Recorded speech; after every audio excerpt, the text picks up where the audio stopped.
Welcome to Cincinnati Soccer Talk, the podcast covering all things soccer in the Queen City. So get in touch, soccer fans. Email us at feedback@cincinnatissoccertalk.com. Now, here's your host, Brian Weigel. Hello, hello, House of Orange. How are we doing tonight? Well, thank you for coming out to another episode of Cincinnati Soccer Talk Live. We are here, as I said, at the House of Orange in Covington, Kentucky, as we have a great crowd here tonight. We also have a great crowd on our Facebook.com/Cincinnati Soccer Talk and YouTube.com/Cincinnati Soccer Talk. So we got a great crowd here tonight. We're going to have a fun show. We're going to talk a little bit about FC Cincinnati's past results, or we'll take our medicine and jump through those as quick as we can. Then we're going to talk to the legend himself, head coach Paul Nicholson of the Cincinnati Dutch Lions. Follow up with a couple player interviews. Man's in the house there.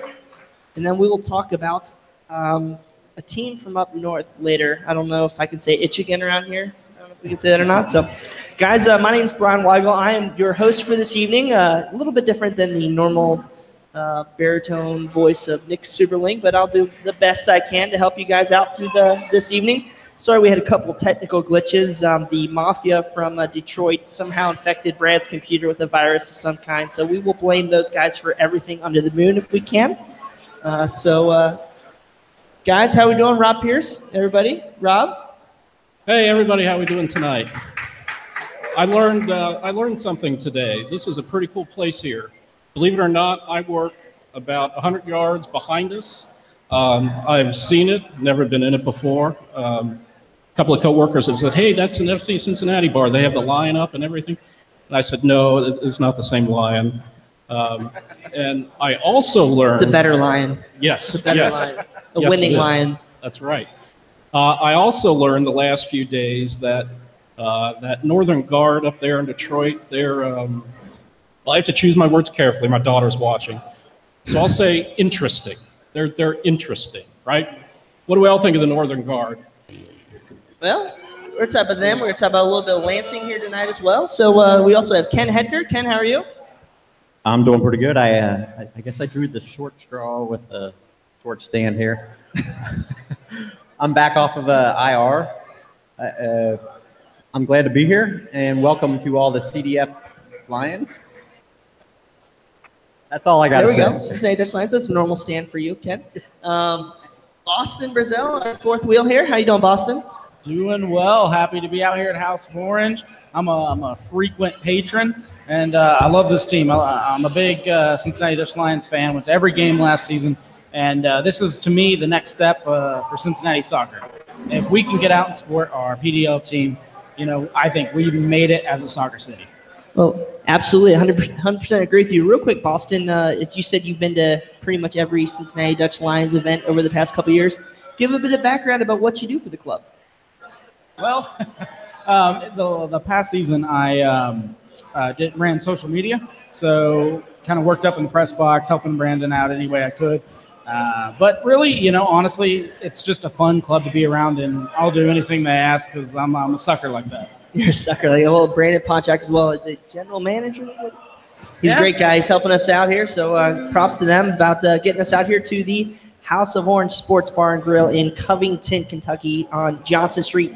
Just a quick note about the House of Orange. If you're here this evening or if you're listening live on Facebook and YouTube, they got a bunch of great burgers here, a bunch of great dinners. You got the Dutch Lion Burger. But also they do a lot of special events, a lot of live music on weekends. And this weekend, May Fest in Main Strasse Village. They're going to be open for brunch this Saturday and Sunday at 11. Of course, they're going to have live music on Fridays and Saturdays.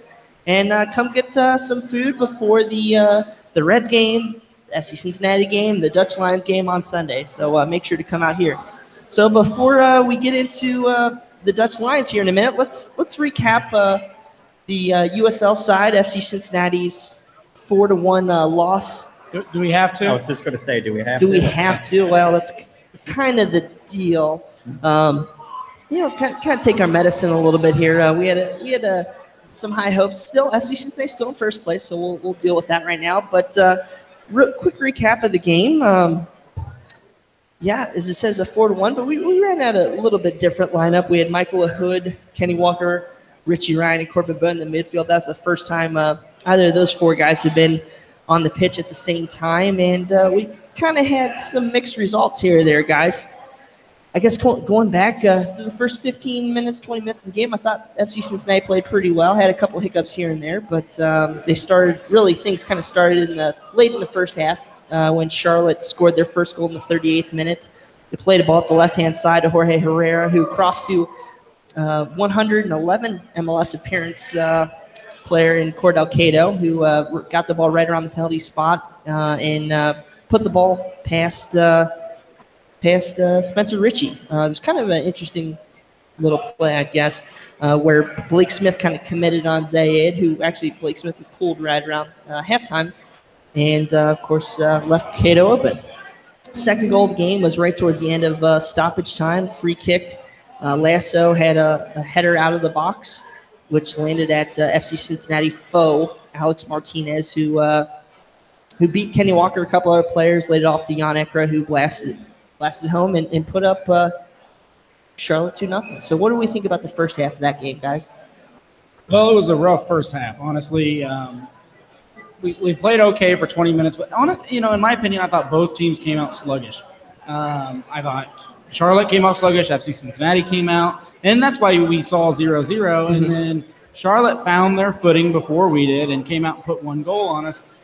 The second goal was real sloppy. Yeah. The deflection didn't help, but our keeper was caught flat-footed. And, that first half is what caused our desperation in the second. Mm-hmm. I'd be right there with Boston on. That caused our desperation in the second half. But the first half, why can't we cover somebody? I mean, the first goal, how's the guy turn that wide open? I mean, there's nobody within 5 feet of, I say 5 feet, 2 feet of them. We got to close guys down a lot faster. And I don't know what the issue is from an entire standpoint, but the back line is leaving too many holes. So I was a little disappointed. That's who I am. I think on the first goal was kind of tricky because of the dummy that Zaid had on that play. It kind of made Blake Smith kind of hit on him first, and of course left Cato open there. But to each his own, put him down the hole, and we kind of wanted to see what Coach Alan Koch would do. He'd come out in the second half, pulled Blake Smith, kind of went to like a 3-4-3-ish, put in Jimmy McLaughlin, and we strung out pretty good. We started out pretty good in the 51st minute. Had a goal in the 51st minute. Ledesma beat. Can you turn me down there, Brad?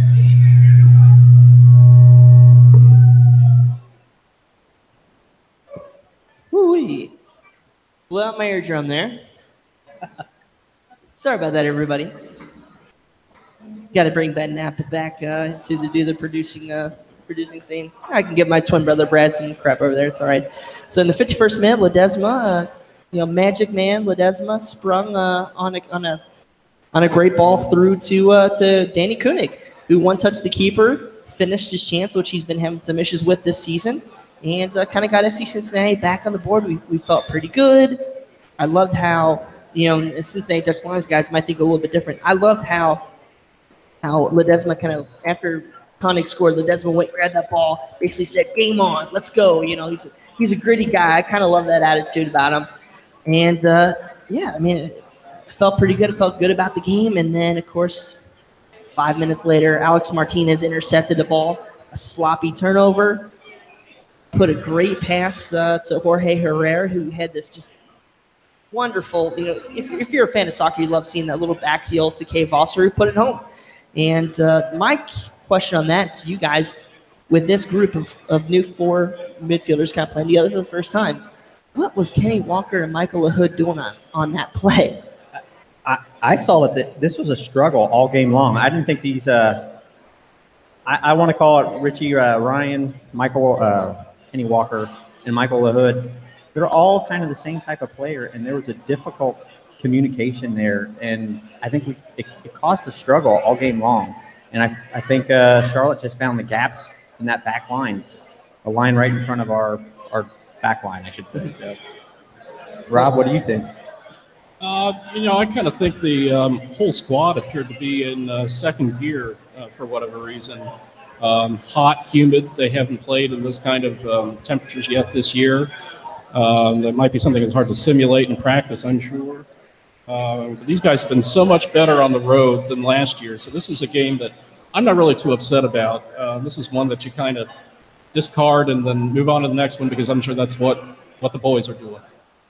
If I can throw in a different opinion, the last 2 goals I'm not upset about because at that point you're down 2-1. Yeah, well, really 2-0, and that's when Alan Koch made his change. Sure, okay. It was halftime, and he got one back, playing very aggressive. Mm-hmm. You almost abandoned the defense a little bit at that point, and we were just fighting to catch back up. So, I can't be too mad about those last 2 goals. I would rather lose, honestly, 1-4 or 4-1 than 2-1 where we didn't try. Talking about going after the game so early? Yeah, well, going after the game as soon as the second half started. Sure. Okay. I will say that switch to a 3-4-3, Koch recognized at halftime that something had to be done, and he pulled Blake Smith out and put Jimmy McLaughlin in. And I thought that was an interesting move. We had not seen them 3 at the back yet, and it paid dividends right away. Sure. That first goal, Ledesma had that run and played that beautiful through ball, and Koenig finished it. But when you move pieces like that, you move pieces up and kind of suffer a little bit at the back, and that might have been what we saw there at the end. Of course, now we did lose Ledesma there towards the end of the game, who's been probably our best player, probably our best playmaker. We lost him at the 70th minute due to look like a rib injury. He kind of hit the ground a couple times and got a knock. So we'll see what happens this upcoming match versus North Carolina FC. Not expecting him to go midweek at all. And then, of course, kind of the knife dagger there was the 87th minute goal from Charlotte. Eamon Zayed, former Indy 11 guy, made a great run off a deflected ball. The pass from Vosser found him, and that was all she wrote. So real quick, guys, before we get to Coach Paul Nicholson of the Cincinnati Dutch Lions here, I'll kind of go to each of you real quick. What positive stuff can we take out of this match? And I'll kind of start with you there, Boston. Well, I mean, it's one loss on the road, and so you knew it was coming. FC Cincinnati has never, in their history, won 4 in a row. I wanted to see it for the first time. Sure. But it doesn't matter who you play week in and week out. It gets really difficult to win 4 games in a row. And I know the numbers, as FC Cincinnati was winning, the numbers were saying, well, they're going to keep winning. They're going to keep winning on the road because they have. At some point, the numbers break, and they broke last week. As long as the team can respond, it's one loss. And honestly, I guess my big point is it didn't hurt us too bad. All the other Eastern Conference leaders lost. Ken Anchor, you said that's the time to pounce, though. We didn't. Well, I was just going to say, Boston said, the numbers game. How'd this play out in your XG? How'd this play out in XG? It was our worst XG. Really? I think it was 0.57 is what we ended up at really? At the end. So we weren't really effective. And Charlotte had 1.53, I think it was. So we were down almost 1 XG to them. To talk stats. But what really disappointed me, the stat that stood out to me, and I tweeted it after the game, was we had 24% of our passes from Corbin Bone, Kenny Walker, and Michael LaHood were forward. Only 24%. When we have been effective in an attacking manner, we have been over 30% plus. Does going forward mean you win all the time? Not necessarily, but it shows that you're aggressive, and we were not able to get out of that zone. So the positive thing that I took out of it is actually probably more of a negative.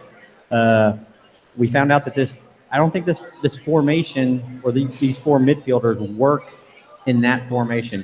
When you told me that this was the midfield we were going to go with, I said for a 4-2-3-1, yeah.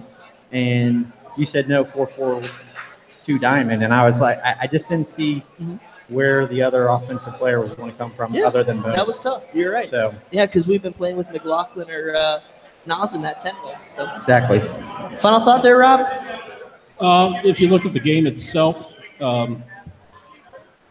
You have to look at the passion that this team had right after they scored their goal, and like we talked about earlier, Ledesma just grabbed the ball out of the back of the net, and he said, we're going to play moving to the 3-4-3. I don't know if we'll see some of that in the future, but it was at least an interesting in-game adjustment, and it paid dividends for them to get on the scoreboard. But grand scheme of things, I think Boston's exactly right. All the other teams lost. It didn't cost the team much. Sure. And it's unrealistic to think that these guys are going to win every game on the road. And in fact, they're doing so much better to this point than last year. Well, with our wage bill, I'll challenge that. But guys, I think we all wanted more out of that game. We didn't expect to lose 4-1. Yep. So that's a tough pill to swallow. Even though I think probably a 2-1, kind of what Ken said. I think it was like 1.5 goal to half goal, so maybe 2-1 result. Probably would have been a little bit more fair. Sky's not falling, but we will be without Forrest Lasso next week versus North Carolina after picking up his 5th. So we are going to move on to our Cincinnati Dutch Lions portion of this episode. We are very excited to be working with our PDL club for a second year. Real quick, I think Yosef might know where the raffle. Yosef, raise your hand. Yosef's the guy paging Mama Yosef. Raise your hand, Yosef. Sign up for a raffle. Win some free stuff over by Yosef. Coach Nicholson, you can come up here. Real quick, at this time of the show, we'd like to thank our supporters. Without you guys, we wouldn't be able to do this great stuff, buy this great equipment, come out to events like this. Right here. Thank you to Tim Bronsel, King's Hammer Soccer Club. Thanks to Matt Amchik, Mama Subs, Brian Malone, Jamie Smed, Mike Hudson, Jonas Tom, Jack Emery, Mike Bowman, Jesse Gill, Kathleen Francis, Jesse King, and Teresa Everidge. And of course, if you support our show every week, you can wear the armband. This week's captain of our show is Alex Mackey. So make sure to check out CincinnatiSoccerTalk.com/support. You donate to the show, wear the armband, get included on all our tags for this week's show. So thank you all to our supporters. Thank you again. Big shout out to the House of Orange and Cincinnati Dutch Lions FC. So without further ado, the man of the evening, FC Cincinnati legend, USL legend, all around great guy. All your players are brown nosing right now, giving me a standing ovation. They want that PT. Coach Paul Nicholson. Paul, how are you doing, sir? Want to have you eat the microphone right there. Is that better? Oh, yeah. So here's the thing. I love being around soccer people, but I hate being around soccer people because I just feel so horrible about my physique when I'm around you guys. I feel like I have to go run a marathon or something now. Still? Even though I've been retired for... Shoot, man. I'll tell you what. I'll never be in this great a shape in my life. So real quick, how's the transition gone? Of course, you spent several seasons at FC Cincinnati. You've been working with King's Hammer FC, and now you're the head coach of a historic USL PDL franchise. It's been going good. It's interesting. It's obviously not playing. I think playing's the ultimate job. Yeah. The best job you can possibly ever have. And I was fortunate enough to do that for 7 years. And I think now I'm extremely fortunate to be in the second best job, which I think is coaching soccer. Yeah. So we've learned recently that you have a new role at King's Hammer as well. Can you kind of explain what goes into that? I think it's Director of Coaching. Don't shoot me if I'm wrong here, but Director of Coaching for all Central and East teams, boys and girls, all ages. Is that correct? Yeah, that's right. So I recently took the job as the East and Central Director, and it's the level below Academy at King's Hammer. And I'm basically in charge of all the coaches, helping them coach their teams, selecting the coaching slate, and generally just being there to guide them in the process. Your wife must be the best person on earth. Between all these gigs you got to give a big shout out to Mrs. Nicholson. Yeah, she's fantastic. We thank you very much. We know how this goes. Yeah. Believe me, we're just fans here, and the amount of time you guys in the industry do it every day and now, it's amazing. Well, you know what? I think I met Paul's wife on an away trip once. I think it was down in Louisville. I think. Did she come down there? Did she get thrown out the first row? No. But so I think it was that game. But I go down to Louisville and I see Paul's wife hanging out with some supporters at a group. So we go up and we totally ruin her meal, and we get a picture taken. So props. That's not what she took. I think you made a day, but she was probably belligerent. Boston doesn't remember if she was belligerent. I know that. So you've transitioned from being a player to a coach. Do you still go back to like Alan or past coaches even for technical advice or things to do with the team now? Yeah, as far as Alan goes, he's been fantastic since my transition. I think it's really made it easy. I think it's a tough point to be in your career when you go from playing to coaching, and you're kind of looking for guidance from people with some experience. And Alan's been someone who's really helped me out. He's had me into training sessions to kind of sit on coaching meetings and offer me that opportunity. And obviously we set up a friendly the other day against FCC, and we were really grateful for that. So, what do you try and take away from when you're on those friendlies? With the friendlies, for us, it was just fitness. I think it's the same thing for Alan as well. They're getting ready for the Open Cup. We're gearing up for our season. So we're not too fussed about the results. We're just worried about getting fitness against, obviously, some quality competition. And they really took us to town with it. So it was great for our guys to see that level, to get the exposure, against a pro team and match up against them. Great. All right. So you're in a different situation now. Instead of playing and having guys like us critique your play every single week, you're on the sideline and you get to be the guy that has friends out there, but also can look at the team from the sidelines and even critique your own, because you're a coach now. You're big stuff. So what do you think? What do you think of the season? Just to transition a little bit. Of the FCC season? Yeah, FCC season. I think they got off to a great start. Yeah. They've got some fantastic players, and they really kind of stepped it up a notch with the recruiting process. And being top of the table, it speaks for itself, doesn't it? I think the last game was a little bit of a hiccup along the way, but the one thing that stood out to me is how the guys that I played with, Corbin, Kenny, Jimmy, those guys, how they've stepped up this season with the added competition. Yeah. I think you're seeing great results on the pitch with them adding goal to their game, which they maybe didn't do in the last couple of years. So, hot seat question: if you were out there last game, do we win? No. So some people aren't familiar with the PDL, which is the league that the Dutch Lions are in. They've been around Cincinnati for quite a while, but really starting to get acclimated to it. So can you give us a little bit of differences between what they have with the USL, what FC Cincinnati does, and then with the PDL? Of course, it's a pro versus amateur league, but what differences in the game, the league? I think as far as the clubs go, obviously FC Cincinnati is one of the top clubs in the USL, and I really feel like Hans Filippo and his family and Bob Rack with Cincinnati Dutch Lions have given myself and all these guys that's here tonight everything that we possibly need to be successful. So it's in that respect, we're very similar.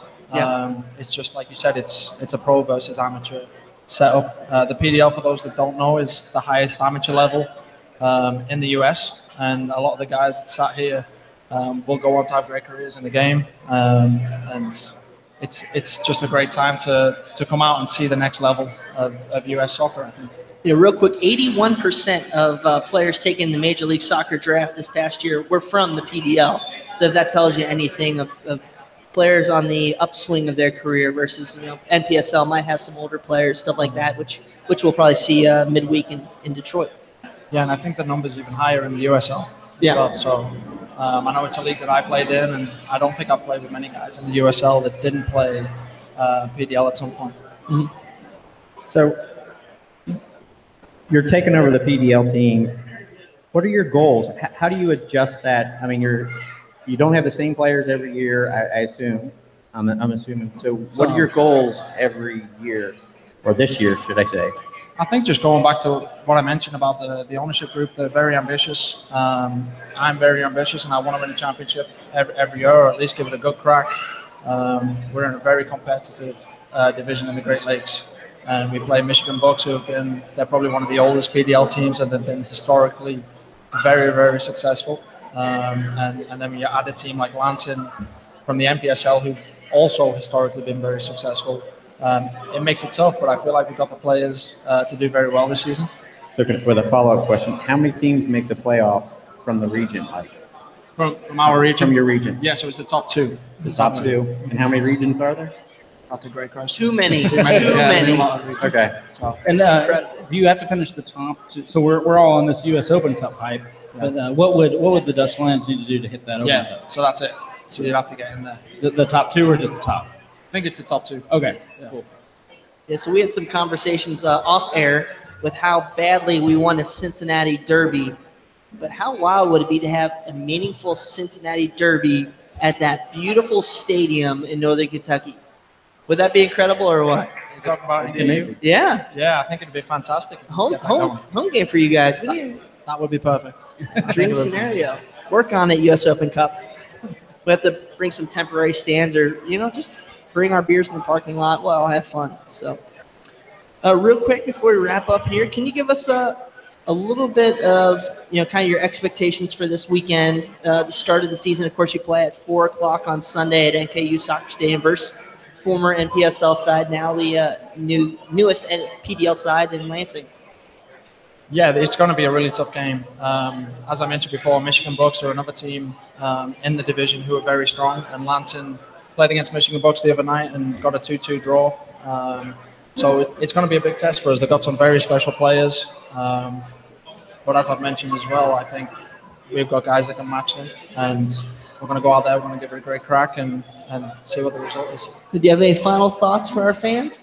No, I just encourage everybody to come out and support us. I think it's going to be a very entertaining time. Whether you're into soccer, whether you're not into soccer, I think it's going to be a good time. There's going to be plenty of beer, food, and some great entertainment with the soccer. Beer and food, that's key. That is the key. They got plenty of beer in the stadium. That's the one nice part about PDL. I used to support the Carolina Dynamo, and we never had beer in the stands, man. I played against the Carolina Dynamo. Yeah, I'm sure you did. Yeah, I'm sure you did. So, well, guys, thank you, Paul. Thank you very much for coming on. We'll have to have you back when we're interviewing Thanks for having me. when we talk before the PDL final this year. Thank you. Thank you. Come on up. We have two PDL, USL PDL players. We got Austin Smith and Adam Wilson from the Cincinnati Dutch Lions. Come on up, guys. You want to do a raffle? Sure, we can do a raffle right now. We're at real quick, if you haven't signed up, you can see Joseph here, the gentleman in the blue shirt. We are raffling off some season tickets for the Dutch Lions, as well as a couple Bailey tickets to upcoming FC Cincinnati matches. So real quick, I'm going to do 3 Dutch Lions season tickets. So if you hear your name, come up real quick.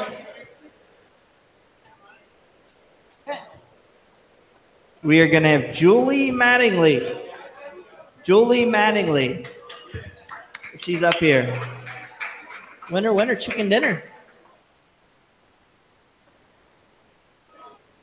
We're going to have Steven Kinzer.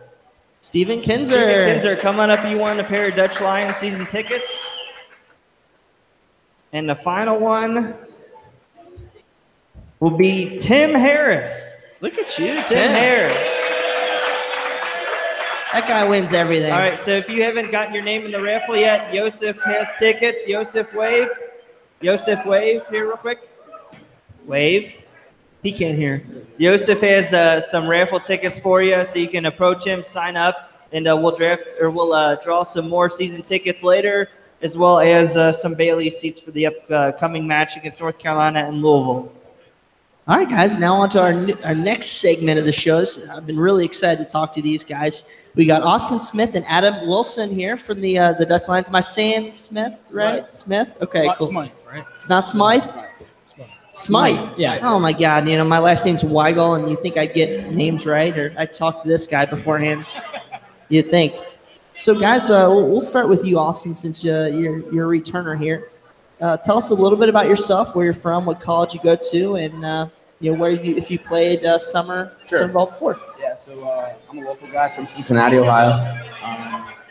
Grew up in Marymount. I play soccer at University of Cincinnati. I'm a redshirt junior there. Have 2 more years of eligibility there, and this is my going on 4th season with the Dutch Lions this summer. So. And Adam, where are you playing your ball? So I'm originally from Scotland, and I play at University of Louisville. Yeah. I have played the first 2 years at Cincinnati. Oh, we know. Yeah, we know. And then I transferred down to Louisville for that was my first fall there, and I've got Yeah. one more left. So you betrayed your teammate here. He did. I did, yeah. We were roommates. We were He's the roommates, sole and he left reason. us. He's the sole Roommates. reason, yeah. I loved it until he came. Oh man, that's great.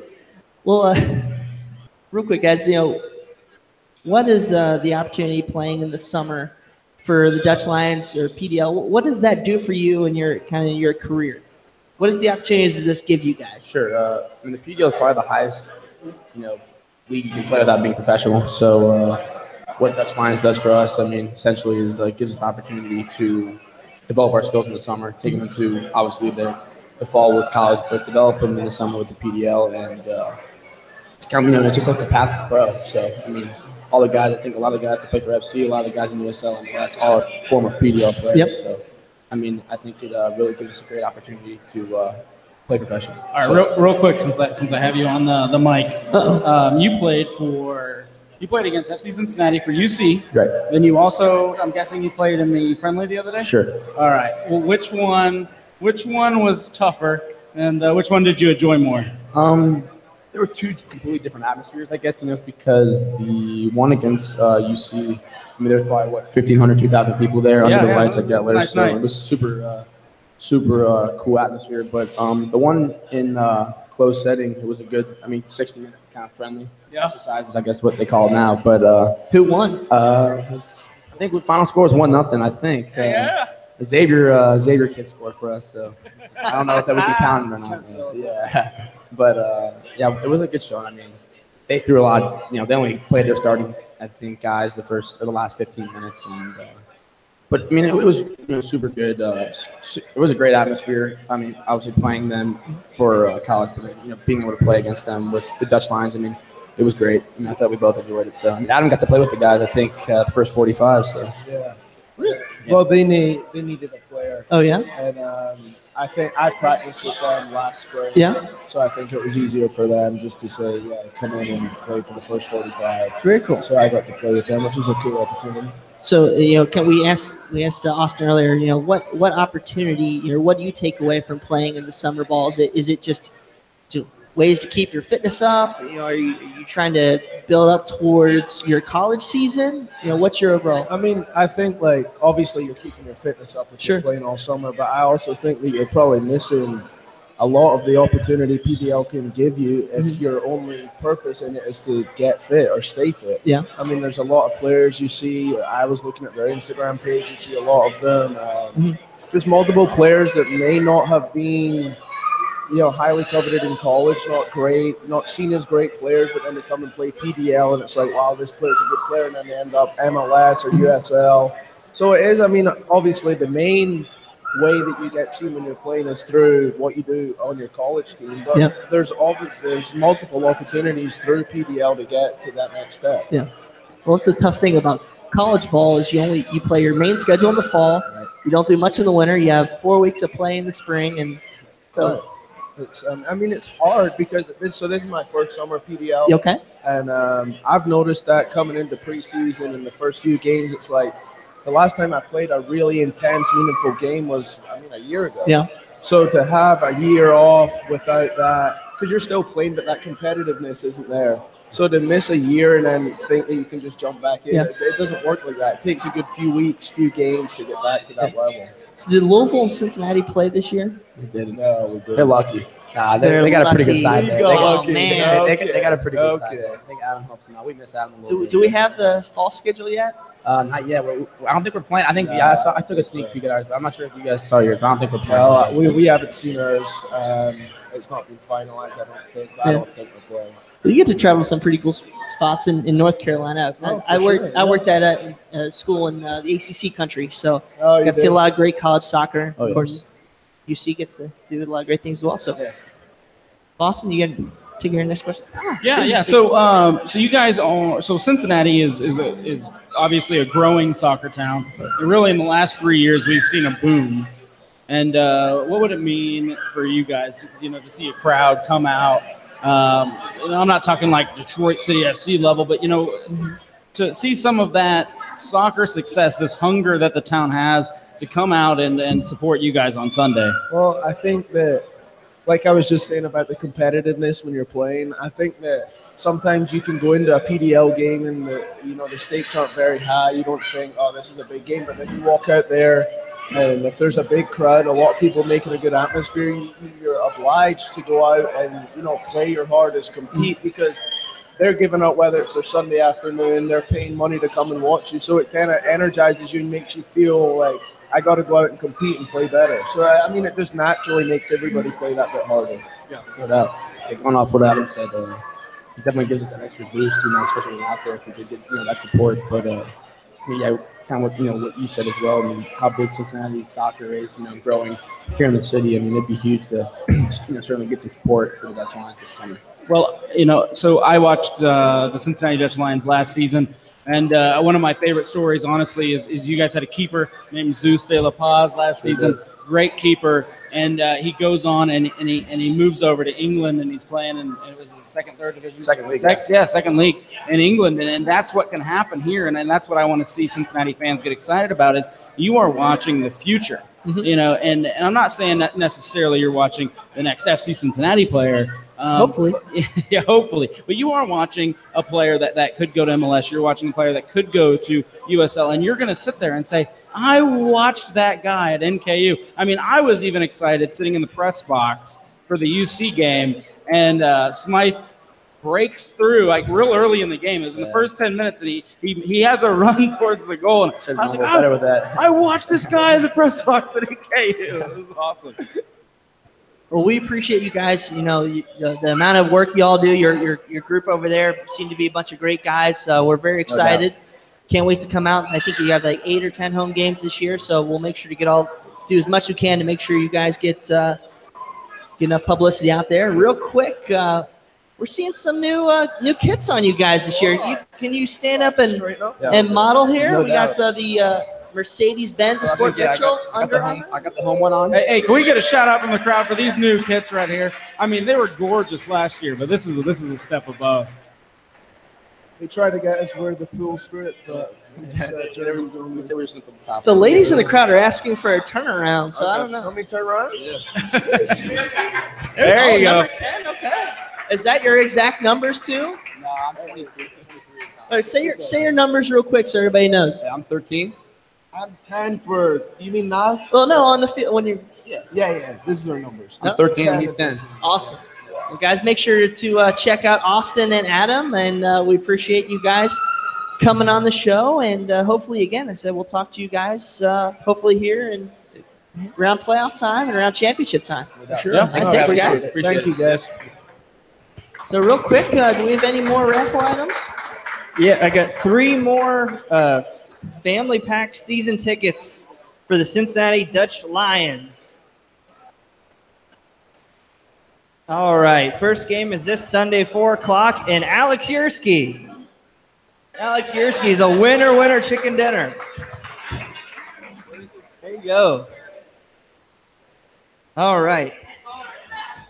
Oh, hey. Hey, fella.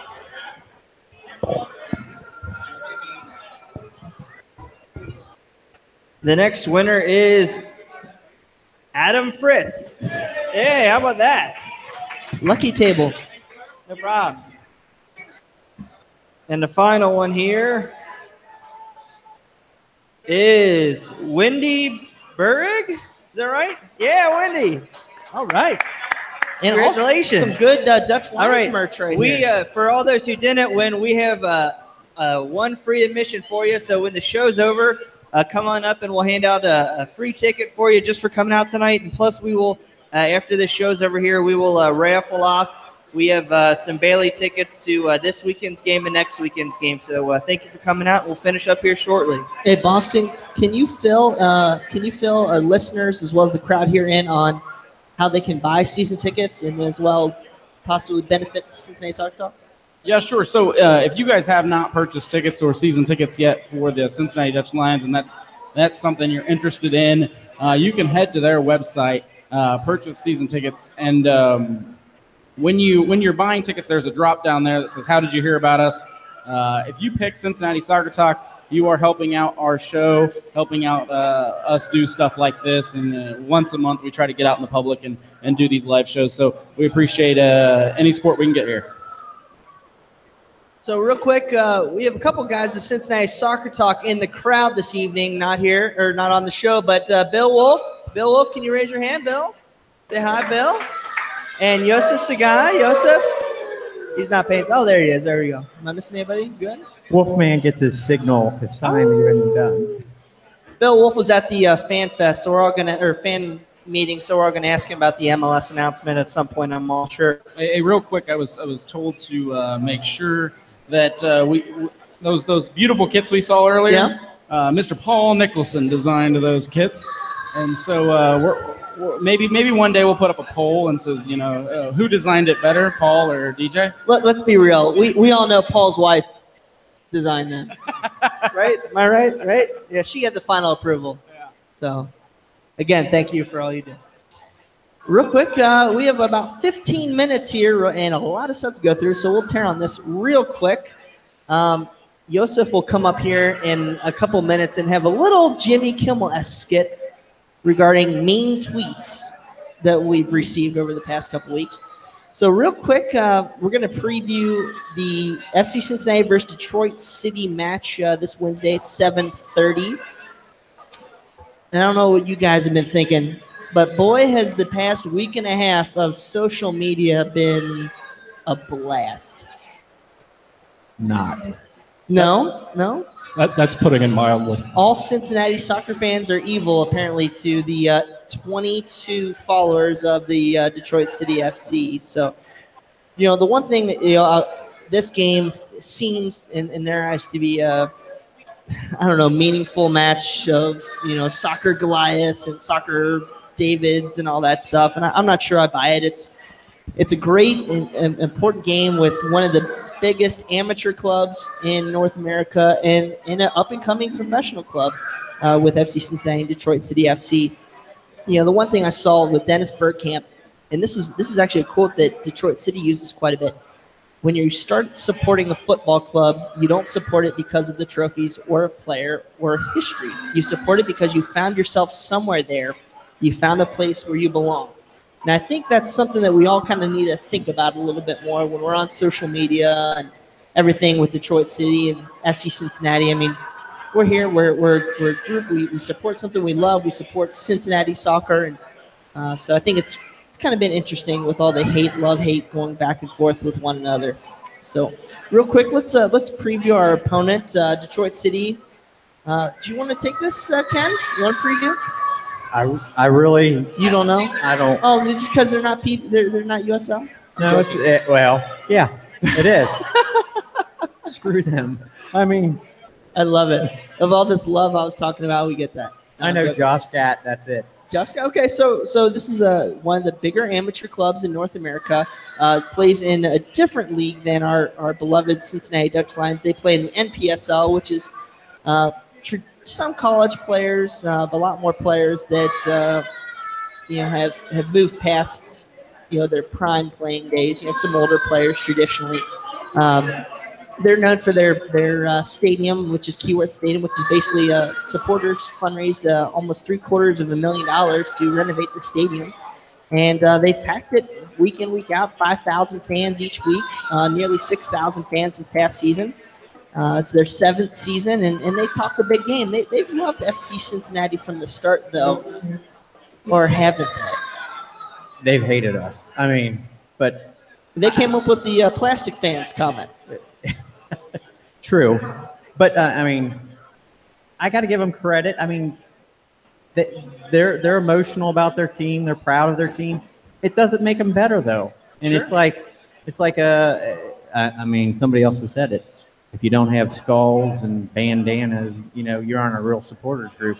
I mean, Skulls. Yeah, skulls and skull gloves and whatever. I don't know. So I'm just tired of it, and let's play the game. Sure. To say I'm scared is not the right word, but it does give a little feeling of FCC versus Columbus. Sure. In that same regard. That's how they're approaching it. Yeah. So of course, they're a quality club. They've made the U.S. Open Cup I believe, 3 times in there. This is their 4th time making US Open Cup in their 7 years. So that's a pretty good sign for an amateur club. As you mentioned earlier, they have Josh Gatt. I don't know if many of you soccer fans know Josh Gatt. He actually played for the U.S. men's national team, I believe, in 2012, 2013. Had some knee injuries in 2013 and 2015, and sadly, his wife is battling cancer, and they've moved home to Detroit. And to keep playing his playing shape, he's decided to suit up for Detroit City FC this year. Not sure if we'll see him tomorrow night, but that's a big name that we could maybe look for. Of course, they also have Cyrus Sadie, who's the 2017 NPSL Player of the Year, and this is his 7th season with City. So it's going to be a pretty interesting game. I'm looking forward to it. Real quick before we get to the fun comments here from Yosef, who do we think we're going to start this midweek game? We've been talking a lot about roster rotation, but of course with the U.S. Open Cup offers a different wrinkle. You only can play 5 international players. And that includes Canadians. So, what guys do you look for, Rob, on this week?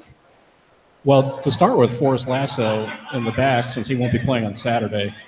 I would also imagine Sem DeVitt has not seen a lot of time. I would think he would be another no-brainer for a center back.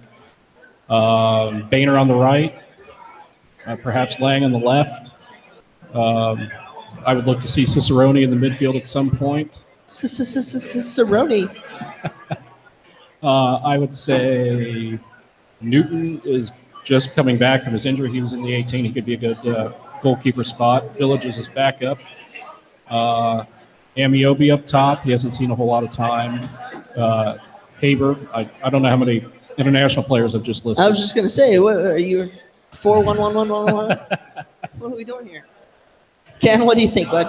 Well, I'm a little concerned on who we do start because Amiobi, I don't look at him as our traditional 4-4-2 if that's what we're going to go with. Yeah. And he's going to be a single striker if we do it. And I don't know if Koch wants to roll that out or keep with the same plan to allow guys to get into a rhythm of playing a consistent lineup. And I think that's very valuable. So if I was going to say who I think is going to start up top, I think it's going to be Welshman's going to be one of them. Yeah. I think Cicerone's not a international, is he? No. So I think Welshman and Cicerone could potentially play that 2-striker role. Yeah. Cicerone's got the flamboyancy of Ledesma, sort of. He's willing to try stuff, we'll just say. So I think that would be a good starting lineup at the top. On the back, I actually agree with Rob on one that nobody's been saying is Lang on the left. I actually like Lang on the left back to be able to move forward. If we have trouble in the back or we're down a goal, we can bring in another fullback and push him forward. So I think there's some flexibility with him. As far as the CDMs, I think it's going to be Lahoud. It has to really? I think he has to be in there. No Seymour? Well, we could go a 4-2-3-1, and I think it's Lahoud, though. I do. I just do. So the rest of it is kind of mix and match, in my opinion, and based on foreign international players. We are a very deep squad. I really hope we can see. The thing is, though, is in some of the depth, they're international players. So Mark Village, DeVitt, Barrett, not Barrett's a quality player. Seymour, we hit those 5 internationals pretty quickly when we think about it. So. Does Village get a start? I mean, I think Village earns a right to play, but I hope so. I mean, it's hard to put if he's not going to start, to put a wasted international spot on the bench for a backup goalkeeper. Yeah. I mean, he's played under Coach Koch. Apparently, he brings a lot to training. But I'd like to see him play. Guys like DeVitt, guys like Village, Cicerone, I'd love to see him in this game. So. Real quick, we promised some mean tweets, and I don't know how many Jimmy Kimmel fans we have here in the audience. I have to go to bed, same like Coach Paul over here. Our kids make us go to bed early. We got our very own Yosef Sagai, our resident funny man here, that's going to read some funny / humorous / family-friendly tweets. Yosef Sagai, take it away. Putting you on the spot, buddy. Yeah, I wonder how many of these tweets you had to go through to find something that you can say. Honest to God, it was like the same 22 people. I'm not going to lie. Like, seriously. I had to, figure out, The NGS people, they wasted all the material. There must not be that many Detroit fans. I think they. Never mind. But yeah, so there are some few. It's actually caught on a lot more than I thought it would because of the fan base behind the two teams. USL Memes put out a tweet that said, "Watching FCC fans talk smack on Detroit NGS is like watching preppy kids pick on goth kids at high school." But the reply from Detroit NGS is even better. FCC fans, but they were the preppy kids. They are, at best, band nerds. FC Cincinnati are band nerds. Cuts me to the core. We'd be a big marching band. We'd be like the Ohio State marching band, not the Michigan marching band. Oh, gosh. This one's actually a pretty good burn. It's with a girl with a face and a second E. At girl with a face, E. FCC hates soccer. The end. That's why we changed our name to football. Because, being authentic is the only thing that matters. Authenticity. Detroit has cornered that market. Actually, this is actually my favorite one. This is the banter I expect from a city that produced the Lachey brothers. Sorry, Nick. Sorry about your bar. Yeah, I didn't know they closed. I was down at Rhinehouse the other day. Of course you do. That was your spot. No. I respectfully disagree. Not with the Rhinehouse right across the street. The best part about Wednesday, and this is from the Duke NGS, who I saw a ton last week. Yes. The best part about Wednesday is we have nothing to lose. A pro team beats an amateur team, and life goes on. We can focus on friendlies in the league, and an amateur team beats the pro team. We get to witness the biggest meltdown in American soccer history. Win-win. So is Detroit City knocking off FC Cincinnati the biggest story of the year? Probably not. I'd say what we would do. I mean, it's not to the level, I guess the drop-off and the level of competition we're playing. It's not like Columbus, who played everybody but their top striker. So hey, we won't fight our coach. We'll tweet about him, but we won't fight him. Well, Yosef, I appreciate you doing that. Guys, make sure to look out on our YouTube page. Nick Suberling is going to be broadcasting a funny tweets segment coming up in the next 2 days. So we're very excited to see what he brings out. So Yosef Segai, thank you very much. Good sir. We have about 5 minutes here. We're going to wrap up real quick. Couple final thoughts. Some breaking news, I guess we'd say, that the CBA for the FC Cincinnati Stadium was not signed on Monday and should be signed on Wednesday. So according to Jason Williams, it's a lot of hot air and a lot of noise, and hopefully we'll be announcing a Major League Soccer franchise here in the next, I would say, 20 days or so. We'll see. Maybe. We don't give days. I don't know, 15 days. 15 days? 15 or 17. We'll see. 2 more weeks. Also, props to Dean and Stott for their river cleanup. They found the John Hark's Cave of Wonders and cleaned it up. And I don't know, Mill Creek, whatever it was, but doing some great quality work in the Cincinnati community. We love our supporters doing all that stuff. Let's see, yes, Boston's not over there. Real quick, we're going to be having our season-ending Cincinnati Soccer Talk EPL roundup next Tuesday night. So make sure to stay tuned to our Twitter, our social media. It's going to be at Rhinehouse, so make sure to check that out. We're going to have more updates for you there on our EPL side. And I guess without further ado, let's make sure we check out all our boxes here for Cincinnati Dutch Lions FC. Thank you guys so much for having us out here at the House of Orange. We are super excited for you guys this season. Thanks for the team for coming out. Make sure to check them out this Sunday at 4 o'clock as they take on Lansing United. Guys, it'd be great for us as a Cincinnati community to really come out and support these guys. I know we have a lot of time in supporting a lot of different activities that you have out there, but this is a worthwhile cause. They do things the right way. They're a class organization, and they do as best they can to give back to our community. So make sure to check them out. We'll have all of our information on CincinnatiSoccerTalk.com about where you can find them. So we're excited here. Guys, I think we have any other final thoughts here? Before we head out of here, Rob, you want to give your final thought? My final thought is, definitely thanks to the Dutch Lions for coming out. We enjoyed having you here, and we'll be facing some of your cohorts, I guess, here in a couple days. And we'll see who puts their money where their mouth is, I guess, for lack of a better term. Ken Hedger. I'd like to thank the House of Orange for hosting us and allowing us to infiltrate their area, and I hope more people come back down here to visit and watch sports and soccer. Good luck to the Cincinnati Dutch Lions.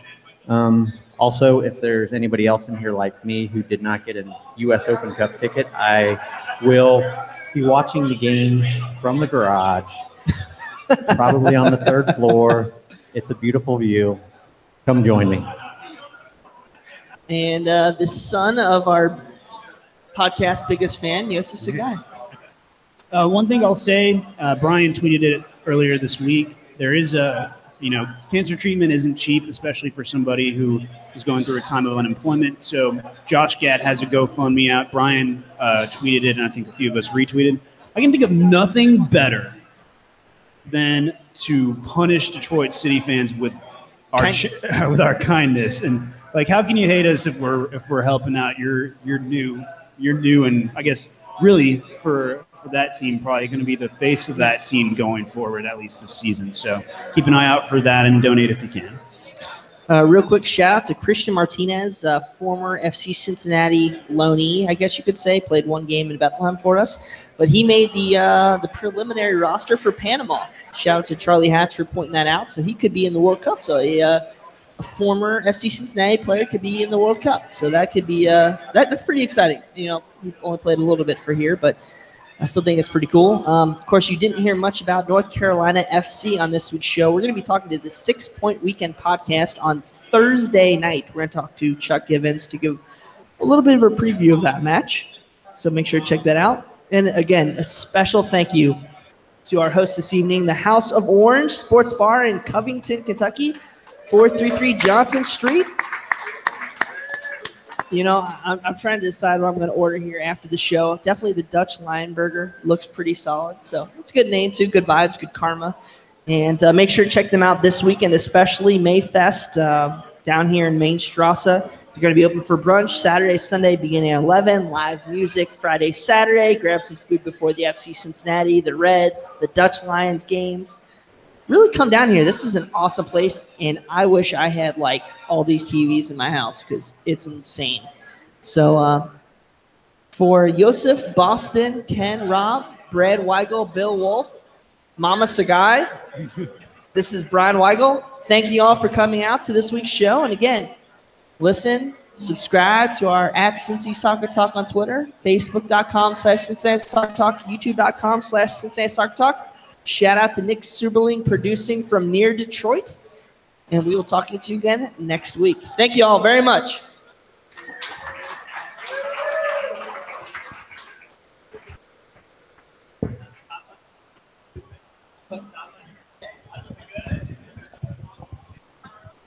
All right, we got a couple more